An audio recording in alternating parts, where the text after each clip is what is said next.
Yo, what is going on guys? My name is Alchemy and today I will be teaching you guys how to use the pin puppet tool to animate your logo shape inside of After Effects, as well as using the keyframes to smoothen out animations just like this.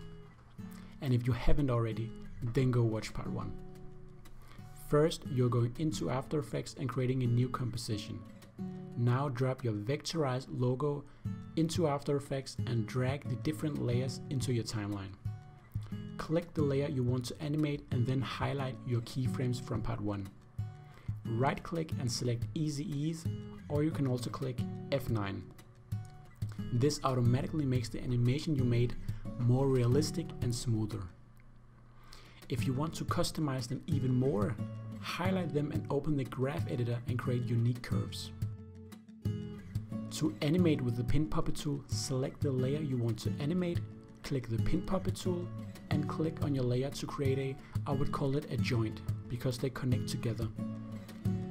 After you have created the joints on your layer, animate it with keyframes, and then you have yourself a smooth animation with the pin puppet tool.